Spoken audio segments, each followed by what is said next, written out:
Welcome into 5 Wide Fantasy. Today's video, must-start players in Week 9. We go through the Sunday-only main contest on OwnersBox, find some of our favorite plays for this week. If you guys haven't signed up for OwnersBox, that link is down below in the description. A $10 free entry into our DFS contest, a $10 free entry into Lightning lineups, and a up to $500 deposit match into OwnersBox. Again, link is down below in the description. If you do want to sign up, would love to have you sign up if you are able to. But let's get into the contest. Let's get into the slate. So always like to start at the quarterback position. But lately I've found that I've been looking to save money at this spot and look at guys on a budget. I want to mix it up here. I want to spend on a higher priced guy, and then we'll grab some of the lower ones. So let's start looking at quarterback and some of the matchups that I do like. One that sticks out to me in terms of, a few that stick out to me from the lower price guys would be, Justin Fields hasn't gotten that significant bump in price coming off a few big weeks. He's only $6K right now, priced below Trevor Lawrence, Marcus Mariota.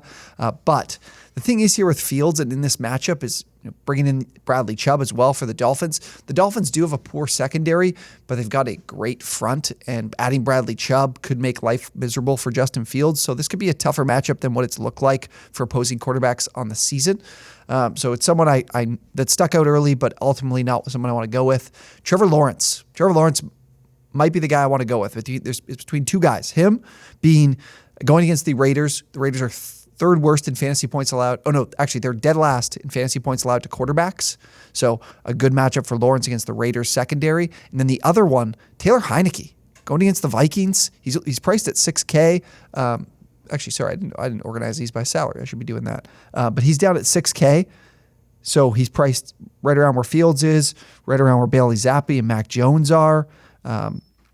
So I would like going Heineke here because I don't have a lot of respect for the Vikings defense, but pass rush is good, so that could be a problem for Heineke, but he is a very low-priced option that is definitely someone that I would consider this week. But I am going to go Trevor Lawrence, and I'm going to pair him with Evan Ingram. Evan Ingram, I think, is a really good matchup here. Scored last week, but here against the Raiders are third worst in fantasy points allowed to tight ends. So I was already thinking about putting this duo into my lineup before we even hopped on here. So that's where I want to start. What do we do at the Superflex spot? I always like to go to quarterbacks. So if looking at some of these high-priced options, we're looking at Josh Allen, Kyler Murray, Justin Herbert. Tua is in an interesting spot. I'm not sure the play volume will be there for him to be as good as he was last week. So I'm not going to add him, just considering, we got Joe Burrow priced underneath him. Burrow's in a good matchup against the Panthers. Herbert just has no supporting cast, but the Falcons are pretty bad against the pass, so that could be a matchup you want to get after. And the Falcons are respectable against the run, and the Chargers can't run the ball, so we could see Herbert dropping back a ton. Murray, I think, is in a pretty good matchup against the Seahawks. He's definitely someone I could go to, and pairing him with DeAndre Hopkins seems like just an easy 40 points here, just with how good Hopkins has been since his return and how relied upon he is for Kyler Murray. Josh Allen going against the Jets, I think that could be a tough matchup. The Jets defense has been good. What do they do with Sauce Gardner? Is he, following and shadowing Stephon Diggs around the field? Could be possible. I'm going to go Murray and Hopkins because I really like being able to pair these two together. So let's start there. That's obviously going to eat into a good chunk of my salary, but I got no problem with that because there are some running backs I like that are cheap this week, starting with the running backs in Atlanta. Tyler Algier, $5,100. But even I don't think Cordell Patterson will be back. He's designated to return off IR, but that's a 21-day window. I'd be surprised if he's available as early as this week. So I would go with the expectation that Caleb Huntley and Tyler Algier will be the main options for this team. So I do think that Caleb Huntley at 4,800 is a good option. I think he has a good chance of being the guy at the goal line as well. Algier hasn't been that efficient lately, and Huntley kind of reestablished his role last week. I think that could continue here. So he's someone I'm looking at as like my cheap-priced guy that I could definitely plug in and play in this spot in the first running back slot. Some other running backs that I like, A.J. Dillon. A.J. Dillon's 5,300. We're going to go away from Aaron Jones, who I think will be a very popular play going against the Lions. But I think Dillon is the better running back, and the Lions are last in fantasy points allowed two running backs. So I think this is a good matchup for him to find success and finally get back to what he was in week one. I think he has a week one type of week this week against the Lions. So I love to have him and Huntley. Him and Huntley are definitely two guys I want to target. And it's in a spot here where it's going to save me some salary too at some of these other spots. So I'll look at at least a couple wide receivers. Justin Jefferson hasn't scored since week one, which is crazy. But he has been putting up 90, 100. I think he's had either 90 plus yards in 4 straight games, maybe 5 straight games. So he's still been plenty efficient, just hasn't found the end zone. That could change here against the Commanders, who are brutal against opposing wide receivers.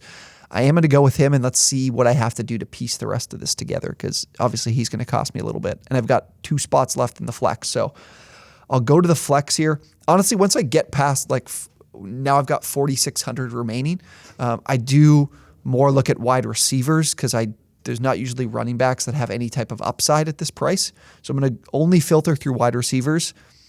And first, I want to show you guys the Chargers. So the Chargers being without Mike Williams, Keenan Allen, I think Palmer will play. So that leaves Josh Palmer, DeAndre Carter, and Michael Bandy as the 3 wide receivers for this team, which is absolutely putrid, but that's where we can find value. Michael Bandy had 6 targets in the game against the Seahawks, but he had -5 yards. He's had 8 targets and -1 yard in his last 2 games. So I think he could be someone that Herbert looks to, but man, it'd be tough to rely on him. But he's at a really cheap price, $3,900. The other one is Carter. Carter and Palmer will probably split snaps between the slot and out wide. Those 2 will definitely be the guys that Herbert's looking to more.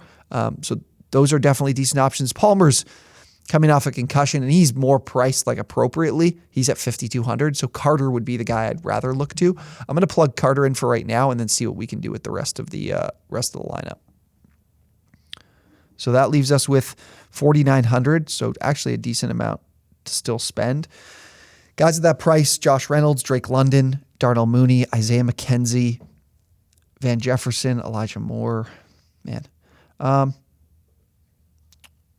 Corey Davis is priced down here.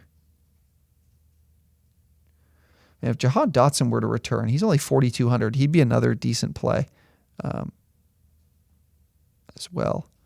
Terry McLaurin's someone I'd try to play this week too, just with going against, what do they have? Do they have they have the Vikings this week, so it's a pretty decent matchup for McLaurin. I'm going to go with, man, I don't have a lot of respect for the Chargers defense, so Drake London does look nice. The other thing, too, is Isaiah McKenzie didn't see that decrease in snaps I thought he would. He did a little bit.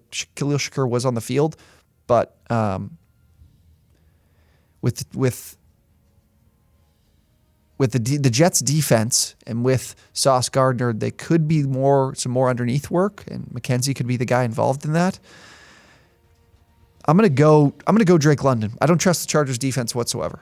No trust in the Chargers defense. We're getting the wide receiver 1 in this Falcons offense. They've been efficient lately on getting Caleb Huntley and Drake London. I think London is underpriced a little bit considering some of these other options. So I'll go London in that final flex spot. So quarterbacks: Trevor Lawrence stacked with Evan Ingram going against the Raiders. Raiders are dead last in fantasy points to quarterbacks, 3rd last in fantasy points to tight ends. 2 guys I definitely want to include: Kyler Murray and DeAndre Hopkins against Seattle. And then we're going Justin Jefferson as well, along with DeAndre Carter as looking to be the wide receiver 2 for the Chargers this week, and Drake London. So again, if you guys haven't built a lineup on OwnersBox, you can do so for free. You just have to sign up, verify your account, get free entry with promo code DFS10, and a free entry for Lightning lineups with promo code Lightning10. But if you want to deposit, have $500 deposit match, 100% deposit match up to $500. So go sign up. Link is down below. If you guys enjoyed the video, let me know.